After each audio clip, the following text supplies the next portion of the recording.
मुंशी प्रेमचंद की प्रसिद्ध उपन्यास निर्मला के 12वें भाग का वाचन रोशनी की आवाज़ में। मुंशी जी 5 बजे कचहरी से लौटे और अंदर आकर चारपाई पर गिर पड़े। बुढ़ापे की देह, उस पर आज सारे दिन भोजन न मिला, मुंह सूख गया। निर्मला समझ गई आज दिन खाली गया। निर्मला ने पूछा, आज कुछ न मिला? मुंशी जी, सारा दिन दौड़ते गुजरा पर हाथ कुछ न लगा। निर्मला, फौजदारी वाले मामले में क्या हुआ? मुंशी जी, मेरे मुवक्किल को सजा हो गई। निर्मला, पंडित वाले मुकदमे में? मुंशी जी, पंडित पर डिग्री हो गई। निर्मला, आप तो कहते थे दावा खारिज हो जाएगा। मुंशी जी, कहता तो था, और जब भी कहता हूँ कि दावा खारिज हो जाना चाहिए था, मगर उतना सिर मगजन कौन करे। निर्मला, और सिर वाले दावे में? मुंशी जी, उसमें भी हार हो गई। निर्मला, तो आज आप किसी अभागे का मुँह देख कर उठे थे। मुंशी जी से अब काम बिल्कुल न होता था। एक तो उसके पास मुकदमे नहीं आते थे और जो भी आते थे वो बिगड़ जाते थे, मगर अपनी असफलताओं को निर्मला से छुपाते रहते थे। जिस दिन कुछ न हाथ लगता उस दिन किसी से 2-4 रुपये उधार लेकर निर्मला को दे देते। प्रायः सभी मित्रों से कुछ न कुछ ले चुके थे, आज वह डॉल भी न लगा। निर्मला ने चिंतापूर्ण स्वर में कहा, आमदनी का यह हाल है तो ईश्वर ही मालिक है। उसके पर बेटे का यह हाल है कि बाजार जाना मुश्किल है। भूंगी से ही सब काम कराना चाहते हैं। घी लेकर 11 बजे लौटा, कितना कहकर हार गई कि लकड़ी लेते आओ, पर सुना नहीं। मुंशी जी, तो खाना नहीं पकाया? निर्मला, ऐसी ही बातों से तो आप मुकदमा हारते हैं। ईंधन के बिना किसी ने खाना बनाया है कि मैं बना लेती? मुंशी जी, तो बिना कुछ खाए ही चला गया? निर्मला, घर में और रखा ही क्या था जो खिला देती? मुंशी जी ने डरते डरते कहा, कुछ पैसे वैसे न दे दिए? निर्मला ने भौहें सिकोड़कर कहा, घर में पैसे फलते हैं ना? मुंशी जी ने कुछ जवाब न दिया। जरा देर तक तो प्रतीक्षा करते रहे कि शायद जलपान के लिए कुछ मिल जाए, लेकिन जब निर्मला ने पानी तक न मंगवाया तो बेचारे निराश होकर चले गए। सियाराम के कष्ट का अनुमान करके उनका चित्त चंचल हो उठा। एक बार भूंगी से ही लकड़ी मंगा ली जाती तो क्या नुकसान हो जाता है? ऐसी किफ़ायत किस काम की कि घर के आदमी भूखे रह जाए। अपना संदूकचा खोलकर टटोलने लगे कि शायद 2-4 आने पैसे मिल जाते। उसके अंदर के सारे कागज़ निकाल डाले, एक एक खाना देखा, नीचे हाथ डालकर देखा, पर कुछ न मिला। अगर निर्मला के संदूकचे में पैसे न फलते थे तो इस संदूकचे में तो शायद इसके फूल भी न लगते हों। लेकिन संयोग ही कहिए कि कागजों के झड़ते हुए एक चवन्नी गिर पड़ी। मारे हर्ष के मुंशी जी उछल पड़े। बड़ी बड़ी रकमें इसके पहले कमा चुके थे, पर यह चवन्नी पाकर इसमें उन्हें जितना आह्लाद हो रहा था उनका पहले कभी न हुआ था। चवन्नी हाथ में लिए हुए सियाराम के कमरे में जाकर पुकारा, कोई जवाब न मिला। तब कमरे में जाकर देखा, सियाराम का कहीं पता नहीं। क्या अभी स्कूल से नहीं लौटा? मन में यह प्रश्न उठते ही मुंशी जी ने अंदर जाकर भूंगी से पूछा, मालूम हुआ स्कूल से लौटे आए? मुंशी जी ने पूछा, कुछ पानी पिया है? भूंगी ने कुछ जवाब न दिया, नाक सिकोड़कर मुंह फेरे हुए चली गई। मुंशी जी आहिस्ता आहिस्ता आकर अपने कमरे में बैठ गए। आज पहली बार उन्हें निर्मला पर क्रोध आया, लेकिन एक ही क्षण क्रोध का आघात अपने ऊपर होने लगा। इस अंधेरे कमरे में फर्श पर लेटे हुए वह अपने पुत्र की ओर से इतना उदासीन हो जाने पर धिक्कारने लगे। दिन भर के थके थे, थोड़ी ही देर में उन्हें नींद आ गई। भूंगी ने आकर पुकारा, बाबूजी, रसोई तैयार है। मुंशी जी चौंक कर उठ बैठे। कमरे में लैंप जल रहा था। पूछा, कै बज गए भूंगी? मुझे तो नींद आ गई थी, भूंगी ने कहा। कोतवाली के घंटे में 9 बज गए हैं और हम नहीं जानते। मुंशी जी, सिया बाबू आए? भूंगी, आए होंगे तो घर में ही होंगे। मुंशी जी ने झल्लाकर पूछा, मैं पूछता हूँ आए कि नहीं, और तू न जाने क्या क्या जवाब देती है। आए कि नहीं? भूंगी, मैंने तो नहीं देखा, झूठ कैसे कह दूँ। मुंशी जी फिर लेट गए और बोले, उनको आ जाने दो, तब चलता हूँ। आधे घंटे द्वार की ओर आंख लगाए मुंशी जी लेटे रहे। तब वो उठकर बाहर आए और दाहिने हाथ कोई 2 फर्लांग तक चले। तब लौटकर द्वार पर आए और पूछा, सिया बाबू आ गए? अंदर से आवाज आई, अभी नहीं। मुंशी जी फिर बाईं ओर चले और गली के नुक्कड़ तक गए। सियाराम कहीं दिखाई न दिया। वहाँ से फिर घर आए और द्वार पर खड़े होकर पूछा, सिया बाबू आ गए? अंदर से जवाब मिला, नहीं। कोतवाली के घंटे में 10 बज गए। मुंशी जी बड़े वेग से कंपनी बाग की तरफ चले गए। सोचने लगे शायद वहाँ घूमने गया हो और घास पर लेटे नींद आ गई हो। बाग में पहुंचकर उन्होंने हर एक बेंच को देखा, चारों तरफ घूमे। बहुत से आदमी घास पर खड़े हुए थे पर सियाराम का निशान न था। उन्होंने सियाराम का नाम लेकर जोर से पुकारा पर कहीं से आवाज़ न आई। ख्याल आया शायद स्कूल में तमाशा हो रहा हो। स्कूल 1 मील से कुछ ज़्यादा ही था। स्कूल की तरफ चले पर आधे रास्ते से लौट पड़े। बाजार बंद हो गया था। स्कूल में इतनी रात तक तमाशा नहीं हो सकता। अब भी उन्हें आशा हो रही थी कि सियाराम लौट आया होगा। द्वार पर आकर उन्होंने पुकारा, सिया बाबू आए? किवाड़ बंद थी, कोई आवाज़ न आई। फिर जोर से पुकारा, भूंगी किवाड़ खोलकर आई। अभी तो नहीं आए। मुंशी जी ने धीरे से भूंगी को अपने पास बुलाया और करुण स्वर में बोले, तू तो घर की सब बातें जानती है, बता आज क्या हुआ था? भूंगी, बाबूजी झूठ न बोलूँगी, मालकिन झुड़ा देती है और क्या। दूसरे का लड़का इस तरह नहीं रखा जाता। जहाँ कोई काम हुआ बस बाजार भेज दिया। दिन भर बाजार दौड़ते बीतता था। आज लकड़ी लाने न गए तो चूल्हा ही नहीं जला। कहो तो मुँह फुलावें। जब आप ही नहीं देखते तो दूसरा कौन देखेगा। चलिए भोजन कर लीजिए, बहू जी कब से बैठी हैं। मुंशी जी, कह दे इस वक्त नहीं खाएंगे। मुंशी जी फिर अपने कमरे में चले गए और एक लंबी सांस ली। वेदना से भरे हुए ये शब्द उनके मुंह से निकल पड़े, ईश्वर, क्या अभी दंड पूरा नहीं हुआ? क्या इस अंधे की लकड़ी को हाथ से छीन लोगे? निर्मला ने आकर कहा, आज सियाराम अभी तक नहीं आए। कहती रही कि खाना बनाए देती हूँ, खा लो, मगर स्कूल जाने कब उठकर चले गए। न जाने कहाँ घूम रहे हैं। बात तो सुनते ही नहीं। कब तक उनकी राह देखा करूँ। आप चलकर खा लीजिए, उनके लिए खाना रख दूँगी। मुंशी जी ने निर्मला की ओर कठोर नेत्रों से देखकर कहा, अभी के बजे हैं होंगे? निर्मला, क्या जाने, 10 बजे होंगे। मुंशी जी, नहीं, 12 बजे हैं। निर्मला, 12 बज गए? इतनी देर तो कभी नहीं करते थे। तो कब तक उनकी राह देखोगे? दोपहर को भी कुछ नहीं खाया था। ऐसा सैलानी लड़का मैंने कभी नहीं देखा। मुंशी जी, जी तुम्हें दिक करता है क्यों? निर्मला, देखिए न, इतना रात गई और घर की सुध नहीं। मुंशी जी, शायद यह आखिरी शरारत हो। निर्मला, कैसी बातें मुंह से निकालते हैं। जाएंगे कहाँ? किसी यार दोस्त के यहाँ पढ़ रहे होंगे।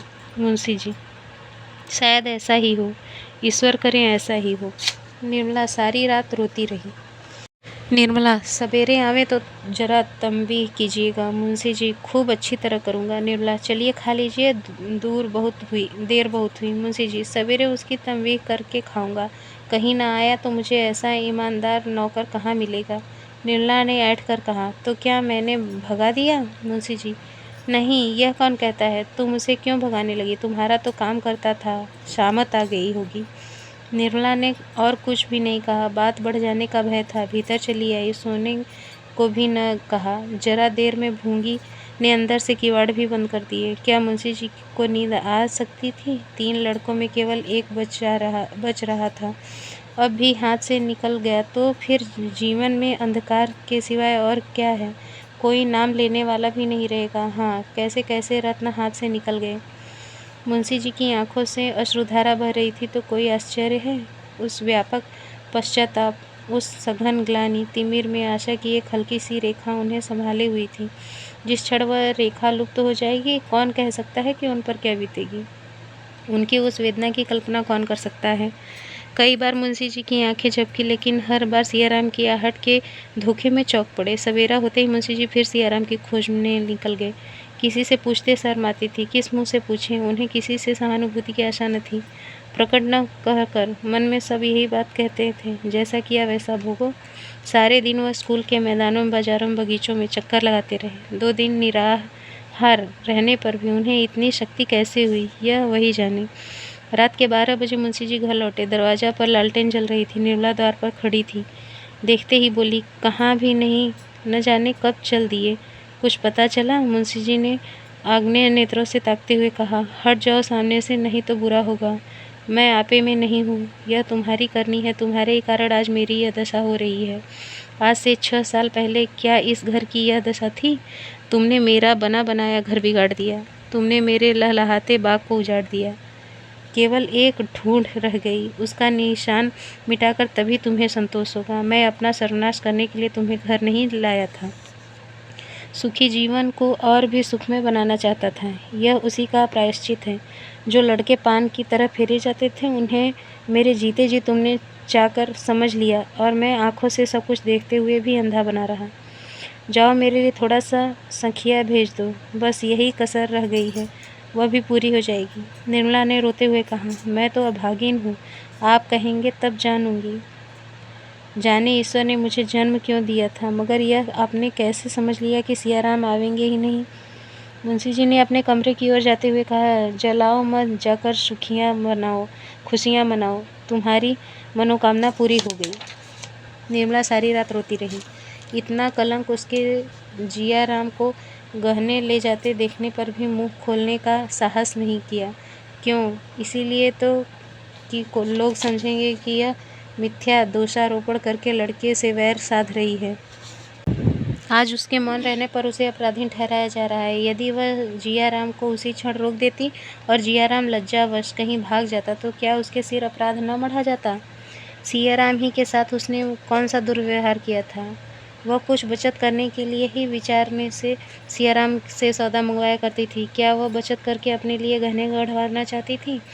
जब आमदनी की यह हाल हो रही थी, तो पैसे पर निगाह रखने के सिवाय कुछ जमा करने का उसके पास और साधन नहीं था। जवानों की जिंदगी का तो कोई भरोसा नहीं रहा, बूढ़ों की जिंदगी का क्या ठिकाना। बच्ची के विवाह के लिए वह किसके सामने हाथ फैलाती? बच्ची का भार कुछ उसी पर तो था। वह केवल पति की सुविधा ही के लिए कुछ बटोरने का प्रयत्न कर रही थी।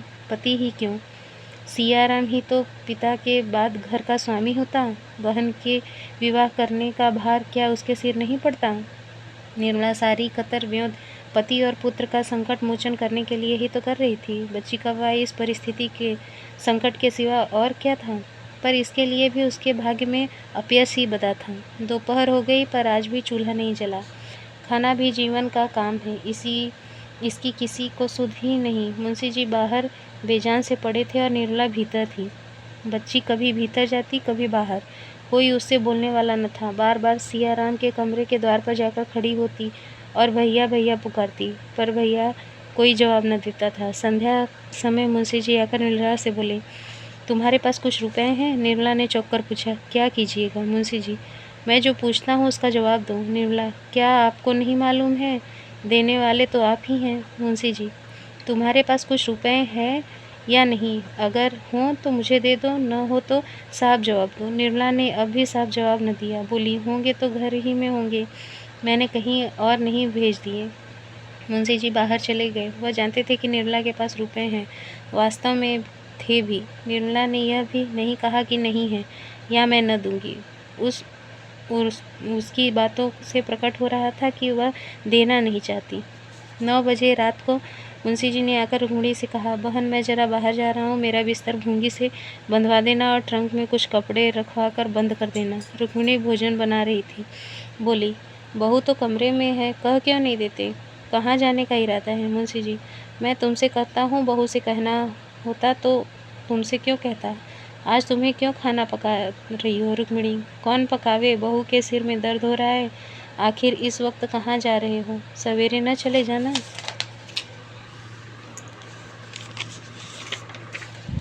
मुंशी जी इसी तरह टालते टालते तो आज 3 दिन हो गए। इधर उधर घूम घूम कर देखा, शायद कहीं सियाराम का पता मिल जाए। कुछ लोग कहते हैं कि एक साधु के साथ बातें कर रहा था, शायद वह कहीं बहका ले गया हो। रुक्मिणी, तो लौटेगा कब? मुंशी जी, वह नहीं कहता, हफ्ता भर लग जाए, महीना भर लग जाए, क्या ठिकाना है। रुक्मिणी, आज कौन दिन है? किसी पंडित से पूछ लिया है कि नहीं? मुंशी जी भोजन करने बैठे। निर्मला को इस वक्त उन पर बड़ी दया आ रही थी। उसका सारा क्रोध शांत हो गया था। खुद तो न बोली, बच्ची को जगाकर चुमकारती हुई बोली, देख तेरे बाबूजी कहाँ जा रहे हैं, पूछ तो। बच्ची ने द्वार से झाँक कर पूछा, बाबूजी कहाँ जाते हो? मुंशी जी, बड़ी दूर जाता हूँ बेटी, तुम्हारे भैया को खोजने जाता हूँ। बच्ची ने वहीं से खड़े खड़े कहा, आम भी तलेंगे। मुंशी जी, बड़ी दूर जाते हैं बच्ची, तुम्हारे वास्ते चीज़ें लाएंगे, यहाँ क्यों नहीं आती? बच्ची मुस्कुराकर छिप गई और एक क्षण में फिर किवाड़ के निकल कर बोली, आम भी तलेंगे। मुंशी जी ने उसी स्वर में कहा, तुमको नहीं ले तलेंगे बच्ची, हमको क्यों नहीं ले चलोगे मुंशी जी, तुम तो हमारे पास आती ही नहीं हो। लड़की ठुमकती हुई आकर पिता की गोद में बैठ गई। थोड़ी देर के लिए मुंशी जी उसकी बाल क्रीड़ा में अपनी अंतर्वेदना भूल गए।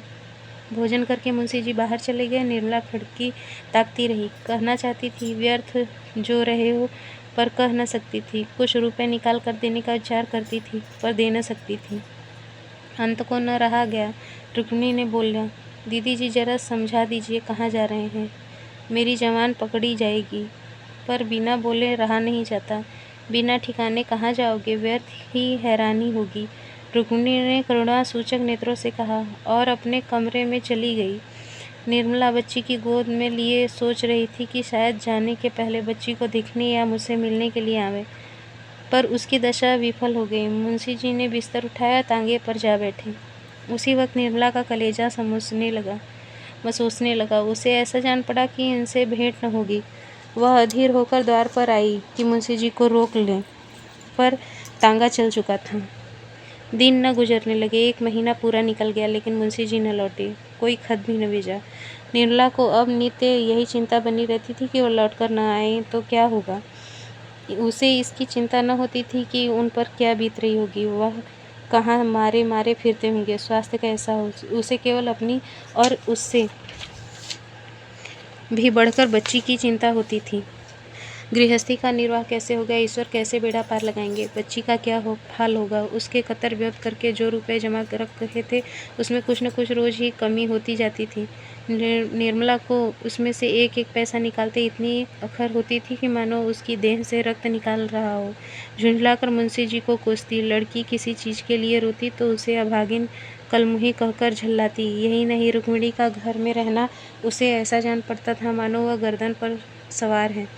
जब हृदय जलता है तो वाणी भी अग्निमय हो जाती है। निर्मला बड़ी मधुर भाषिणी स्त्री थी, पर अब उसकी गणना कर्कशाओं में की जाती थी। दिन भर उसके मुंह से जली कटी बातें निकलती रहती थी। उसके शब्दों की कोमलता न जाने कहाँ खो गई थी। भाव में माधुर्य का कहीं नाम न था। भूंगी बहुत दिनों से इस घर में नौकर थी। स्वभाव की सहनशील थी, पर यह होठों पर पहर की बकवास उससे भी न सही जा रही थी। एक दिन उसने भी घर की राह ली, यहाँ तक कि जिस बच्ची को प्राणों से अधिक प्यार करती थी, उसकी सूरत से भी घृणा हो गई। बात बात पर घुड़क पड़ती, कभी कभी मार बैठती। रुक्मिणी रोई हुई बालिका को गोद में बैठा लेती और चुंकार कर दुलार कर चुप कराती। उस अनाथ के लिए अब यही एक आश्रय रह गया था।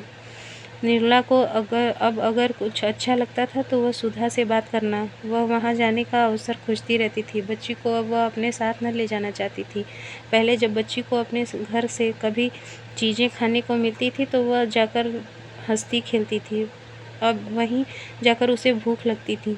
निर्मला उसे घूर घूर कर देखती, मुट्ठियाँ बांधकर धमकाती, पर लड़की भूख की रट लगाना न छोड़ती थी। इसलिए निर्मला उसे साथ न ले जाती थी। सुधा के पास बैठकर उसे मालूम होता था कि मैं आदमी हूँ। उतनी देर के लिए वह चिंताओं से मुक्त हो जाती थी। जैसे शराबी शराब के नशे में सारी चिंताएं भूल जाता है, उसी तरह निर्मला सुधा के घर जाकर सारी बातें भूल जाती थी। जिसने उसे उसके घर से पर देखा था, वह उसे यहाँ देखकर चकित रह जाता। कहीं कर्कशा कटुभाषिणी स्त्री यहाँ आकर हास्य विनोद और माधुर्य की पुतली बन जाती है। यौवन काल की स्वाभाविक वृत्तियाँ अपने घर पर रास्ता बंद कर पाकर यहाँ किलोलें करने लगती थीं। यहाँ आते वक्त वह मांग चोटी कपड़े लत्ते से लैस होती थी और यथासाध्य अपनी विपत्ति कथा को मन ही में रखती थी। वह यहाँ रोने के लिए नहीं, हंसने के लिए आती थी, पर कदाचित उसके भाग में यह सुख नहीं था। निर्मला मामूली तौर से दोपहर को या तीसरे पहर में सुधा के घर जाया करती थी। एक दिन उसका जी इतना उब गया कि सवेरे ही जा पहुंची। सुधा नदी स्नान करने गई थी। डॉक्टर साहब अस्पताल जाने के लिए कपड़े पहन रहे थे। महरी अपने काम धंधे में लगी हुई थी। निर्मला अपनी सहेली के कमरे में जाकर निश्चिंत बैठ गई। उसने समझा सुधा कोई काम कर रही होगी, अभी आती होगी। जब बैठे 2-3 मिनट गुजर गए तो उसने अलमारी से तस्वीरों की एक किताब उतार ली और केश खोल पलंग पर लेटकर चित्र देखने लगी। इसी बीच में डॉक्टर साहब को किसी ज़रूरत से निर्मला के कमरे में जाना पड़ा। अपनी ऐनक ढूंढते फिरते थे। बेधड़क अंदर चले गए। निर्मला द्वार की ओर केश खोले लेटी हुई थी। डॉक्टर साहब को देखते ही चौंक कर उठ बैठी और सिर ढाकती हुई चारपाई से उतरकर खड़ी हो गई। डॉक्टर साहब ने लौटते हुए चिक के पास खड़े होकर कहा, क्षमा करना निर्मला, मुझे मालूम न था कि यहाँ हो। मेरी ऐनक मेरे कमरे में नहीं मिल रही थी, न जाने कहाँ उतार कर रख दी थी। मैंने समझा यहाँ हो। निर्मला सने चारपाई के सिराहने आले पर निगाह डाली तो ऐनक की डिबिया दिखाई दी। उसने आगे बढ़ाकर डिबिया उतार ली और सिर झुकाए देह समेटे संकोच से डॉक्टर साहब की ओर बढ़ाया। साबा के निर्मला के को दो एक बार पहले भी देखा था। इस समय के से भाव कभी उसके मन में न आए थे। जिस जज्बा को वह बरसों से हृदय में दबाए हुए थे, वह आज पवन का झोंका पाकर दहक उठी। उन्होंने ऐनक लेने के लिए हाथ बढ़ाया तो हाथ काँप रहा था। ऐनक लेकर भी वह बाहर न आए, वहीं खोए हुए से खड़े रहे। निर्मला ने इस एकांत से भयभीत होकर पूछा, सुधा कहीं गई है क्या? डॉक्टर साहब ने सिर झुकाए हुए जवाब दिया, हाँ, जरा स्नान करने चली गई है। फिर भी डॉक्टर साहब बाहर न आए, वहीं खड़े रहे। निर्मला ने फिर पूछा, कब तक आएंगी? डॉक्टर साहब ने सिर झुकाए हुए कहा, आती होंगी। फिर भी वह बाहर नहीं आए। उनके मन में आधारे द्वंद्व मचा हुआ था। औचित्य का बंधन नहीं, भीरुता का कच्चा तागा उनकी जबान को रोके हुए था। निर्मला ने फिर कहा, कहीं घूमने घामने लगी होंगी, मैं भी तो इस वक्त जाती हूँ। भीरुता का कच्चा तागा भी टूट गया। नदी के कगार पर पहुंचकर भागती हुई सेना ने अद्भुत शक्ति का आ जाती है। डॉक्टर साहब ने सिर उठाकर निर्मला को देखा और अनुराग में डूबते हुए स्वर में बोले, नहीं निर्मला, अब आती होगी, अभी न जाओ। रोज सुधा की खातिर से बैठती हो, आज मेरी खातिर से बैठ जाओ। बताओ कम तक इस आग में जला करूं? सत्य कहता हूँ निर्मला। निर्मला ने कुछ और नहीं सुना। उसे ऐसा जान पड़ा मानो सारी पृथ्वी चक्कर खा रही है, मानो उसके प्राणों पर सहस्त्रों वज्रों का आघात हो रहा है। उसने जल्दी से अलगनी पर लटकी हुई चादर उतार ली और बिना मुंह से एक शब्द निकाले कमरे से निकल गई। डॉक्टर साहब खिसियाते हुए से रोना मुंह बनाए खड़े रहे। उसको रोकने की या कुछ कहने की हिम्मत न पड़ी। निर्मला ज्यों ही द्वार पर पहुंची, उसने सुधा को तांगे से उतरते हुए देखा। सुधा ने निर्मला ने उसे अवसर न दिया, तीर की तरह झपट कर चली। सुधा एक क्षण तक विस्मय की दशा में खड़ी रही। बात क्या है, उसकी समझ में कुछ न आया। वह व्यग्र हो उठी, जल्दी से अंदर गई और महरी से पूछनी कि क्या बात हुई है। वह अपराधी का पता लगाएगी और अगर उसे मालूम हुआ कि महरी या और किसी नौकर ने उसे कोई अपमान सूचक बात कह दी है तो वह खड़े खड़े निकाल देगी। लपकी हुई अब वह अपने कमरे में चली गई। अंदर कदम रखते ही डॉक्टर को मुंह लटकाए चारपाई पर बैठे देखा। पूछा, निर्मला यहाँ आई थी? डॉक्टर साहब ने सिर खुजलाते हुए कहा, हाँ आई तो थी सुधा। किसी महरी हरी ने उन्हें कुछ कह तो नहीं दिया? मुझसे बोली तक नहीं, झपट कर निकल गई। डॉक्टर साहब की मुख कांति मलिन हो गई। कहा, यहाँ तो उन्हें किसी ने कुछ नहीं कहा सुधा, किसी ने कुछ नहीं कहा। देखो मैं पूछती हूँ, ईश्वर जानता है, पता पा जाऊंगी तो खड़े खड़े निकाल दूंगी। डॉक्टर साहब सिटपिटाते हुए बोले, मैंने तो किसी को कुछ कहते नहीं सुना। तुम्हें उन्होंने देखा न होगा सुधा। वाह, देखा ही न होगा उसने सामने तो मैं तांगे से उतरी हूँ। उन्होंने मेरी ओर ताका भी नहीं, पर बोली कुछ नहीं। इस कमरे में आई थी? डॉक्टर साहब ने प्राण सूखे जा रहे थे, हिचकिचाते हुए बोले, आई क्यों नहीं थी सुधा? तुम्हें यहाँ बैठे देखकर चली गई होंगी। बस किसी महरी ने कुछ कह दिया होगा। नीच जात है ना, किसी को बात करने की तमीज नहीं है। अरे ओ सुंदरियाँ, जरा यहाँ तो आओ। डॉक्टर, उसे क्यों बुलाती हो? वह यहाँ से सीधे दरवाजे की तरफ गई, महरियों से बात तक नहीं हुई। सुधा, तो फिर तुम ही ने कुछ कह दिया होगा। डॉक्टर साहब का कलेजा धक धक करने लगा। बोले, मैं भला क्या कहने देता, ऐसा गवाह हूँ। सुधा, तुमने उन्हें आते देखा था तब भी बैठे रह गए? डॉक्टर, नहीं, मैं यहाँ था ही नहीं, बाहर बैठक में अपनी ऐनक ढूंढ रहा था। जब वहाँ न मिली तो मैंने सोचा शायद अंदर हो। यहाँ आया तो उन्हें बैठा देखा। मैं बाहर जाना चाहता था कि उन्होंने खुद पूछा, किसी चीज़ की ज़रूरत है? मैंने कहा, जरा देखना यहाँ मेरी ऐनक तो नहीं। ऐनक इसी सिरहाने वाले ताक पर थी, उन्होंने उठाकर दे दी। बस इतनी ही बात हुई। सुधा, बस तुम्हें ऐनक देते ही वह झल्लाई बाहर चली गई? क्यों? डॉक्टर, झल्लाई हुई तो नहीं चली गई, जाने लगी। मैंने कहा बैठिए, वह आती होंगी, न बैठी तो मैं क्या करूं? सुधा ने कुछ सोचकर कहा, बात कुछ समझ में नहीं आती, मैं जरा उसके पास जाती हूँ, देखूँ क्या बात है। डॉक्टर, तो चली जाना, ऐसी जल्दी क्या है, सारा दिन तो पड़ा हुआ है। सुधा ने चादर ओढ़ते हुए कहा, मेरे पेट में खलबली मची हुई है, कहते हो जल्दी है। सुधा तेजी से कमरे में बढ़ती हुई निर्मला के घर की ओर चली और 5 मिनट में जा पहुंची। देखा तो निर्मला अपने कमरे में चारपाई पर पड़ी रो रही थी और बच्ची उसके पास खड़ी रही। अम्मा क्यों लेती हो, नहीं लेती। सुधा ने लड़की को गोद में उठा लिया और निर्मला से बोली, बहन सच बताओ क्या बात है, मेरे यहाँ किसी ने तुम्हें कुछ कहा है? मैं सबसे पूछ चुकी हूँ, कोई नहीं बतलाता। निर्मला आंसू पोंछती हुई बोली, किसी ने कुछ नहीं कहा बहन, भला वहाँ मुझे कौन कुछ कहता। सुधा, तो फिर तुमने मुझसे बोली क्यों नहीं और आते ही आते रोने लगी। निर्मला, अपने नसीबों को रो रही हूँ और क्या। सुधा, तुम यूँ न बतलाओगी तो मैं कसम दूंगी। निर्मला, कसम कसम न रखना भाई, मुझे किसी ने कुछ नहीं कहा, झूठ किसे लगा दूँ। सुधा, खाओ मेरी कसम। निर्मला, तुम तो नाहक ही जिद करती हो। सुधा, अगर तुमने न बताया निर्मला तो मैं समझूंगी तुम्हें जरा भी प्रेम नहीं, बस यह सब जवानी जमा खर्च है। मैं तुमसे किसी बात का पर्दा नहीं रखती हूँ और तुम मुझे गैर समझती हो। तुम्हारे ऊपर मुझे बड़ा भरोसा था, अब जान गई कि कोई किसी का नहीं होता। सुधा की आंखें सजल हो गई, उसने बच्ची की गोद से उतार दिया और द्वार की ओर चली। निर्मला ने उठाकर उसका हाथ पकड़ लिया और रोती हुई बोली, सुधा मैं तुम्हारे पैर पड़ती हूँ, मत पूछो, सुनकर दुख होगा और शायद मैं फिर तुम्हें अपना मुंह न दिखा सकूँ। मैं अभागिन ही हूँ तो यह दिन ही क्यों न देखती। अब तो ईश्वर से ही प्रार्थना है कि संसार से मुझे उठा लें। अभी यह दुर्गति हो रही है तो आगे न जाने क्या होगा।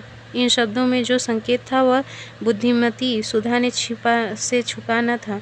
वह समझ गई कि डॉक्टर साहब ने कुछ छेड़छाड़ की है। उससे कर बातें करना और उनके प्रश्नों को टालना, उनकी वह ग्लानिमय कांतिहीन मुद्रा उसे याद आ गई। वह सिर से पांव तक कांप उठी और बिना कुछ कहे सुने सिंहनी की भांति क्रोध से भरी हुई द्वार की ओर चली गई। निर्मला ने उसे रोकना चाहा पर न पा सकी। देखते देखते वह सड़क पर आ गई और घर की ओर चली। तब निर्मला वही भूमि पर बैठ गई और फूट फूट कर रोने लगी। निर्मला दिन भर चारपाई पर पड़ी रही। मालूम होता था कि उसके देह में प्राण नहीं है। न स्नान किया न भोजन करने उठी। संध्या समय उसे ज्वर आ गया। रात भर देह तवे की तरह तपता रहा। दूसरे दिन ज्वर न उतरा, हाँ कुछ कुछ कम हो गया था। वह चारपाई पर लेटी हुई थी, निश्चल नेत्रों से द्वार की ओर ताक रही थी। चारों ओर शून्य था, अंदर भी शून्य बाहर भी शून्य। कोई चिंता न थी, न कोई स्मृति, न कोई दुख। मस्तिष्क में स्पंदन की शक्ति ही हो रही थी। सहसा रुक्मिणी बच्चों को गोद में लिए हुए आकर खड़ी हो गई। निर्मला ने पूछा, क्या यह बहुत रोती थी? रुक्मिणी, नहीं, यह तो सिसकी तक नहीं लेती, रात भर चुपचाप पड़ी रही। सुधा ने थोड़ा सा दूध भेज दिया था। निर्मला, आइरिन दूध न दे गई थी? रुक्मिणी, कहती थी पिछले पैसे दे दो तो दूंगी। तुम्हारा जी अब कैसा है? निर्मला, मुझे कुछ नहीं हुआ है, कल देह गर्म हो गई थी। रुक्मिणी, डॉक्टर साहब का बुरा हाल है। निर्मला ने घबराकर पूछा, क्या हुआ? क्या कुशल से है ना? रुक्मिणी, कुशल से है कि लाश उठाने की तैयारी हो रही है। कोई कहता है जहर खा लिया है, कोई कहता है दिल का चलना बंद हो गया है, भगवान जाने क्या हुआ है। निर्मला ने एक ठंडी सांस ली और रूंधे हुए कंठ से बोली, हाय भगवान, सुधा की क्या गति होगी, कैसे जिएगी। यह कहते कहते वह रो पड़ी और बड़ी देर तक सिसकती रही। तब बड़ी मुश्किल से उठकर सुधा के पास जाने को तैयार हुई। पाँव थर थर काँप रहे थे। दीवार थामे खड़ी थी, पर जी न मानता था। न जाने सुधा ने यहाँ से जाकर पति से क्या कहा। मैंने तो उससे कुछ भी नहीं कहा था। न जाने मेरी बातों का वह क्या मतलब समझी। हाय, ऐसे रूपवान, दयालु, ऐसे सुशील प्राणी का यह अंत। अगर निर्मला को मालूम होता कि उसके क्रोध का यह भीषण परिणाम होगा तो वह जहर का घूंट पीकर भी उस बात को हंसी में उड़ा देती। यह सोचकर कि मेरी ही निष्ठुरता के कारण डॉक्टर साहब का यह हाल हुआ, निर्मला के हृदय के टुकड़े होने लगे। ऐसी वेदना होने लगी मानो हृदय में उसके शूल उठ रहा हो। वह डॉक्टर साहब के घर चली। लाश उठ चुकी थी। बाहर सन्नाटा छाया हुआ था। घर में स्त्रियां जमा थी। सुधा जमीन पर बैठी रो रही थी। निर्मला को देखते ही वह जोर से चिल्लाकर रो पड़ी और आकर उसकी छाती से लिपट गई। दोनों देर तक रोती रहीं। जब औरतों की भीड़ कम हुई और एकांत हो गया, निर्मला ने पूछा, यह क्या हो गया बहन, तुमने क्या कह दिया? सुधा अपने मन को इसी प्रश्न का उत्तर कितनी बार दे चुकी थी। उसकी मन जिस उत्तर से शांत हो गया था, वही उत्तर उसने निर्मला को दिया। बोली, चुप भी तो न रह सकती थी बहन। क्रोध की बात पर क्रोध आता ही है निर्मला। मैंने तो तुमसे ऐसी कोई बात न कही थी सुधा। तुम कैसे कहती? कह ही नहीं सकती थी, लेकिन उन्होंने जो बात हुई थी वह कह दी थी।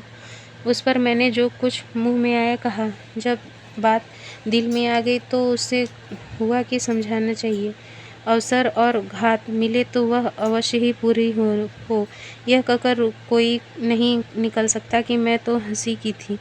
एकांत में ऐसा शब्द जबान पर लाना ही कह देता है कि नीयत बुरी है। मैंने तुमसे कभी कहा नहीं बहन, लेकिन मैंने उन्हें कई बार तुम्हारी ओर झांकते देखा। उस वक्त मैंने भी यही समझा था कि शायद मुझे धोखा हो रहा है। जब मालूम हुआ कि उसके ताक झांक का क्या मतलब था, अगर मैंने दुनिया ज़्यादा देखी होती तो मुझे अपने घर न आने देती। कम से कम तुम पर उनकी निगाह कभी न पड़ने देती। लेकिन यह क्या जानती थी कि पुरुषों के मुंह में कुछ और मन में कुछ और होता है। ईश्वर को जो मंजूर था वह हुआ। ऐसे सौभाग्य से मैं वैधव्य को बुरा नहीं मानती। दरिद्र प्राणी उस धनी से कहीं सुखी है जिसके धन सांप बनकर काटने दौड़े। उपवास कर लेना आसान है, विषैला भोजन करने उससे कहीं मुश्किल है। इसी वक्त डॉक्टर सिन्हा के छोटे भाई और कृष्णा ने घर में प्रवेश किया। घर में कोहराम मच गया। 1 महीना और गुजर गया। सुधा अपने देवर के साथ तीसरे ही दिन चली गई। अब निर्मला अकेली थी। पहले हंस बोलकर जी बहला लिया करती थी, अब रोना ही एक काम रह गया था। उसका स्वास्थ्य दिन दिन बिगड़ता गया। पुराने मकान का किराया अधिक था, दूसरा मकान थोड़े किराए का था। यह तांगा गली में था। अंदर एक कमरा था और छोटा सा आंगन। न प्रकाश जाता था न वायु, दुर्गंध उड़ा करती थी। भोजन का यह हाल कि पैसे रहते हुए भी कभी कभी उपवास करना पड़ता था। बाजार से जाए कौन? फिर अपना कोई मर्द नहीं, कोई लड़का नहीं, तो रोज भोजन बनाने का कष्ट कौन उठाए? औरतों के लिए रोज भोजन करने की आवश्यकता ही क्या। अगर एक वक्त खा लिया तो 2 दिन के लिए छुट्टी हो गई। बच्ची के लिए ताज़ा हलवा या रोटियां बन जाती थी। ऐसी दशा में स्वास्थ्य क्यों न बिगड़ता। चित्त शोक दुर्वस्था एक हो गई थी। यहाँ तो त्रैताप का ढाबा था। उस पर निर्मला ने दवा न खाने की कसम ली थी। कहती ही क्या, उन थोड़े से रुपयों में दवा की गुंजाइश कहाँ थी। जहाँ भोजन का ठिकाना न था वहाँ दवा का जिक्र ही क्या। दिन दिन सूखती चली जाती थी। एक दिन रुक्मिणी ने कहा, बहू इस तरह कब तक घुला करोगी? जी ही से तो जवान है, चलो किसी वैद्य को दिखा लाऊं। निर्मला ने विरक्त भाव से कहा, जिसे रोने के लिए जीना है उसका मर जाना ही अच्छा। रुक्मिणी, बुलाने से तो मौत नहीं आती निर्मला। मौत तो बिन बुलाए आती है, बुलाने में क्यों न आएगी। उसके आने में बहुत दिन लगेंगे बहन। जय दिन चलती हूँ उतने साल समझ लीजिए। रुक्मिणी, दिल ऐसा छोटा मत करो बहू, अभी संसार का सुख ही क्या देखा है। निर्मला, अगर संसार की यही सुख है जो इतने दिनों से देख रही हूँ तो उसे जी भर गया है। सच कहती हूँ बहन, इस बच्ची का मोह मुझे बांधे हुए है, नहीं तो अब तक कभी की चली गई होती। न जाने इस बेचारी के भाग्य में क्या लिखा है। दोनों महिलाएं रोने लगी। इधर जब निर्मला ने चारपाई पकड़ ली है, रुक्मिणी के हृदय में दया का सोता सा खुल गया है। द्वेष का लेस भी नहीं है। कोई काम करती हो, निर्मला की आवाज़ सुनते ही दौड़ी आई। घंटों उसके पास कथा पुराण सुनाया करती है। कोई ऐसी चीज़ पकाना चाहती है जिसे निर्मला रुचि से खाए। निर्मला को कभी हंसते देख लेती तो निहाल हो जाती, और बच्ची को तो अपने गले का हार बनाए रखती थी। उसी की नींद सोती, उसी की नींद जागती। वही बालिका अब उसके जीवन का आधार है। रुक्मिणी ने जरा देर बाद कहा, बहू तुम इतनी निराश क्यों होती हो? भगवान चाहेंगे तो तुम 2-4 दिन में अच्छी हो जाओगी। मेरे साथ आज वैद्य जी के पास चलो, बड़े सज्जन हैं। निर्मला, दीदी जी, अब मुझे किसी वैद्य हकीम की दवा फायदा न करेगी। आप मेरी चिंता न करें। बच्ची को अपनी गोद में आपके गोद में छोड़ी जाती हूँ। अगर जीती जागती रहे तो किसी अच्छे कुल में विवाह कर दीजिएगा। मैं तो इसके लिए अपने जीवन में कुछ न कर सकी, केवल जन्म देने भर की अपराधिनी हूँ। चाहे कुंवारी रखिएगा, चाहे विष देकर मार डालिएगा, पर कुपात्र के गले न बढ़िएगा। इतनी ही आपसे मेरी विनय है। मैंने आपकी कुछ सेवा न की, इसका बड़ा दुख हो रहा है। मुझ भागिनी से किसी को सुख नहीं मिला। जिस पर मेरी छाया भी पड़ गई उसका सर्वनाश हो गया। अगर स्वामी जी कभी घर आवे तो उनसे कहिएगा कि इस रकम करमजली के अपराध को क्षमा कर दें। रुक्मिणी रोती हुई बोली, बहू तुम्हारा कोई अपराध नहीं, ईश्वर से कहती हूँ तुम्हारी ओर से मेरे मन में जरा भी मैल नहीं है। हाँ, मैंने सदैव तुम्हारे साथ कपट किया, इसका मुझे मरते दम तक दुख रहेगा। निर्मला ने कातर नेत्रों से देखते हुए कहा, दीदी जी कहने की बात नहीं, पर बिना कहे रहा नहीं जाता। स्वामी जी ने हमेशा मुझे अविश्वास की दृष्टि से देखा, लेकिन मैंने कभी मन में उनकी अपेक्षा नहीं की। जो होना था वह तो हो चुका है। अधर्म करके अपना परलोक क्यों बिगाड़ती। पूर्व जन्म में न जाने कौन सा पाप किया था जिसका यह प्रायश्चित करना पड़ा। इस जन्म में कांटे बोती तो कौन गति होती। निर्मला की सांस बड़े वेग से चलने लगी, फिर खाट पर लेट गई और बच्ची की ओर एक ऐसी दृष्टि से देखा जो उसके चरित्र जीवन की संपूर्ण विकट कथा की बृहद आलोचना थी। वाणी में इतनी सामर्थ्य कहाँ। 3 दिनों तक निर्मला की आंखों से आंसुओं की धारा बहती रही। वह न किसी से बोलती थी, न किसी को और देखती थी, न किसी का कुछ सुनती थी, बस रोए चली जाती थी। उस वेदना का कौन अनुमान कर सकता था।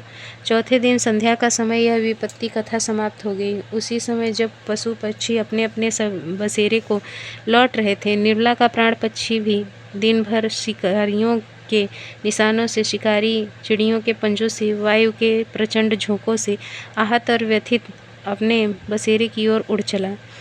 मोहल्ले के लोग जमा हो गए। लाश बाहर निकाल दी गई। कौन दाह करेगा यह प्रश्न उठा।